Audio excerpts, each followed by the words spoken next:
Hello guys, in today's video we're going to check out the best graphics cards in 2020. I made this list based on my personal opinion and I tried to list them based on their price, quality, durability and more. To find out more information about these graphics cards, you can check out the description below. If you'd like to win one of these products, make sure you watch the whole video, click the like button and comment the hidden word found in this video. At number 5, it's the Gigabyte Nvidia GeForce GT 1030. While there are times that you can get away with an integrated graphics unit on your PC, sometimes you may need a little helping hand to finish some tasks. And when I say some, I am talking about performance-demanding tasks like gaming, video editing, and much more. Without a dedicated graphics card unit, you really can't go on. Gamers are the most affected by this since you really cannot play any game with an integrated graphics unit without crashing the PC every 3 seconds. However, you should know that most of these components are very expensive, but I have a nice solution coming from Nvidia that'll allow you to run most of the modern games in HD settings at low settings without spending a fortune: the Gigabyte Nvidia GeForce GT 1030. This graphics card is designed for budget users or first-time PC builders that may want to try their hand in building their rig. This is a pretty cheap graphics card, in fact the cheapest one I'd recommend, and it comes with a super low 30-watt thermal design power. It's great for most mainstream games that are popular in esports, and for first-time builders it'll be awesome since it's very easy to install. The biggest selling point of the Gigabyte Nvidia GeForce GT 1030 is its new graphics processor that's dubbed GP108, and that's composed of 1.8 billion transistors in its 70 square millimeter package with a 14 nm FinFET procedure that's also present in its predecessors. This graphics card is equipped with 3 streaming multiprocessors and it has 384 CUDA cores per SM in the Pascal and Maxwell architectures. You can overclock this GPU easily via the Aorus graphics engine, and it comes equipped with a nice fan design that'll help keep your graphics unit cool at all times. For those that want to build a cheap rig, this is the best solution. At number 4, it's the colourful GeForce Nvidia GTX 1660 Super.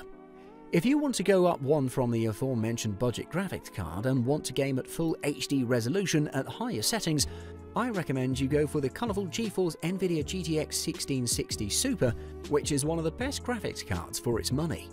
This graphics unit is very affordable for what it offers, delivers superb performance for full HD resolution gaming, doesn't get too hot thanks to its amazing fans, metal cooling fin and its excellent heat pipe design, which we'll touch on later in this review.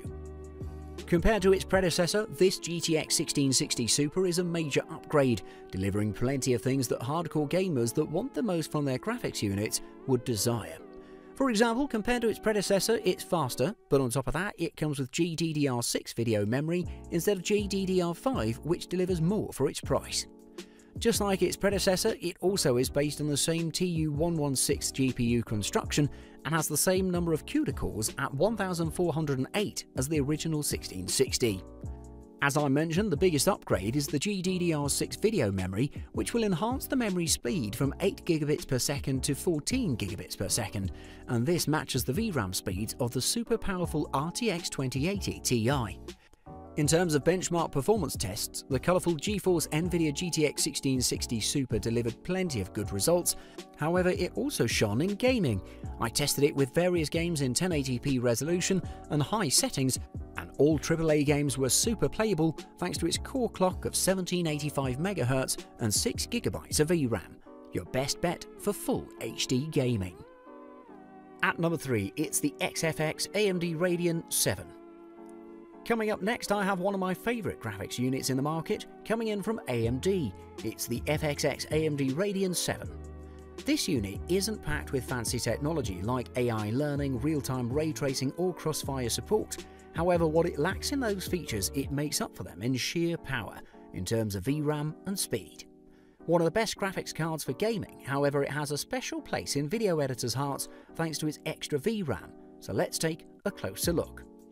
This graphics unit is the direct competitor of the long-time fan favourite GeForce RTX 2080, and it's a serious one indeed, as it's packed with 16 GB of video memory and super high boost clock speed of about 1800 MHz. The XFX AMD Rodeon VII has everything you may need when it comes to gaming and creative prowess. To start, I have to praise AMD for producing the first ever graphics unit with the 7nm architecture, which compared to the Turing architecture of Nvidia at 12nm is amazing.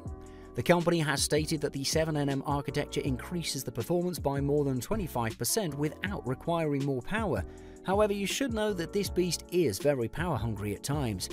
It also doubles the video memory of the predecessor GPU with 16GB of HBM2 VRAM, and to be honest, to get more than that you'd need to invest in a workstation-grade GPU such as the Nvidia Titan RTX, and while it may seem a lot, creatives know that taxing software such as Sony Vegas and Lightroom require tons of VRAM. However, I was a little disappointed that this GPU won't support the Crossfire technology for connecting multiple graphics units together. The 3-fan design also makes this device run pretty cool, and you don't need to be worried about that. In terms of performance, the XFX AMD Rodeon VII delivered amazing results in synthetic benchmark tests, and it ran almost all AAA games at 4K ultra-high settings, and for creativity, it's the very best. At number 2, it's the XFX Radeon RX 5700. If you would have asked me for a single suggestion when it comes to the graphics card for everyone, I'd say the XFX Radeon RX 5700 is the best graphics card for everyone. Because it's one of the best graphics units in the market, coming in at a super affordable price and delivering so much for it. It'll provide you amazing gaming at 1440p resolution and ultra settings, and it's overall one of the very best.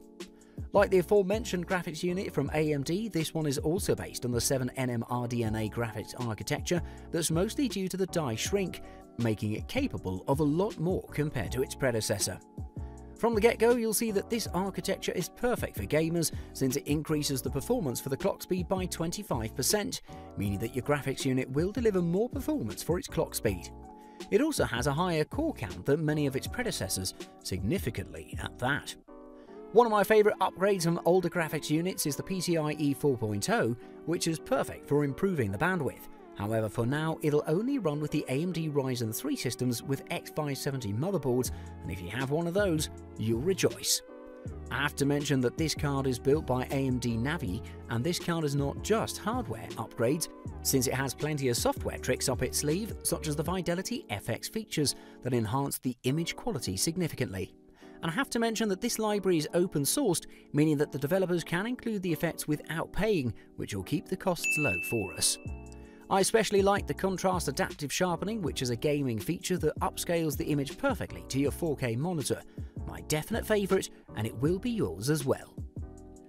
At number 1, it's the Nvidia GeForce RTX 2080 Ti.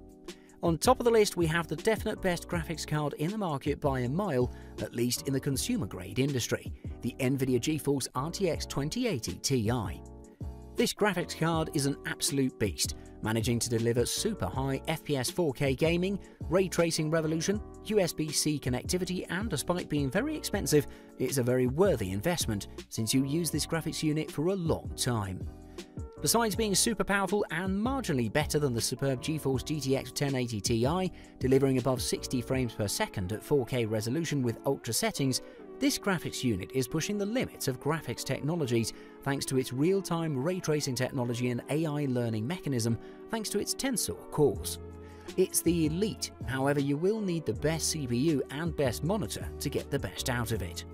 In terms of specs and features, the Nvidia GeForce RTX 1080 Ti is pretty much the best in the market as it packs 11GB of GDDR6 VRAM, packed with 4,352 CUDA cores and a boost clock speed of 1,635 MHz. This is mostly thanks to the latest factory overclock of 90 MHz, which is marginally better than the 1080 Ti. Besides all this, it features 2 other types of cores that make the Nvidia GeForce RTX 2080 Ti stand out from the rest. As a first, it has 68 RT cores for power ray tracing. In simple words, it allows the card to render more complex lights and shadows than its predecessor. The Nvidia GeForce RTX 2080 Ti also comes with a large number of ports in the back, including an NVLink for multi-card setups, which is 50 times faster than its predecessor. On the back, you get a USB Type-C video out port, which supports UHD video, and also it has DisplayPort and HDMI.